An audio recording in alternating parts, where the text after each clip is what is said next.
life, color, lights, everything is here in this garden city of India, Bangalore. For us Catholics, the most wondrous place would be the house of God here at Shivaji Nagar that enshrines the most beautiful lady, our beloved Mother, Blessed Virgin Mary. Keeping our feet at her doorsteps is like being back home. Yes, indeed it is for us the devotees of Mother Mary. It is like a child meeting her own mother who is awaiting with open arms. Praying in her presence, many people go back happy and light. She consoles and comforts the broken-hearted and intercedes before her Son those who implore her.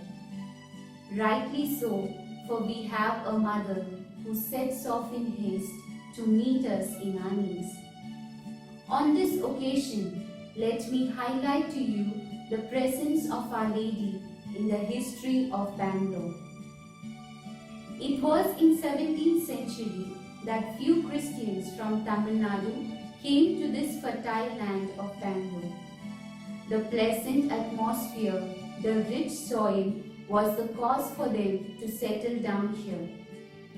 As of now, so also in history, the Christians dedicated everything to our mother and in her honor built a small thatched roof chapel and named it as Kanikai Mada Chapel, meaning the chapel of Our Lady of Presentation.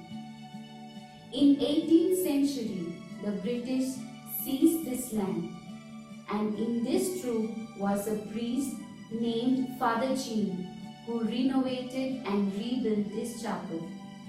Soon after which, Father Andreas from Pondicherry enlarged this chapel to a church and built it in the shape of the cross. In 1832, the communal riots led to the destruction of the church, but Our Lady intervened miraculously. It is said that when the enemies were at the point of pulling down the statue of Our Lady, they were immediately struck blind. After some years, this land was struck with a plague which claimed many innocent lives. The people turned their desperate pleas with tears to Our Lady, and our loving Mother once again revealed her protection and relieved this land from the plague. It was then that the people began to hail her as Arogya Anne, meaning Our Lady of Good Health. In 1875, Father Kleiner built this magnificent church under the French architect. To this day, it attracts millions of people. This shrine today welcomes countless people across the globe, irrespective of caste and creed, race and religion.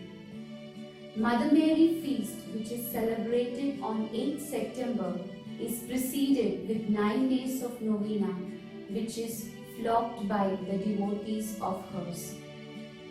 This gathering is the witness to our Mother's love, who embraces her children in all times, especially in time of desperation. In our present situation, let us assure ourselves that Mary, our Mother, listens to our prayer. Our prayer may be for health or employment, getting settled or being blessed with the gift of motherhood. Whatever it may be, our Mother cannot refuse any good to her child. Let us pray that Mary, our Mother, light in us and especially in the sick, the flame of hope and good health.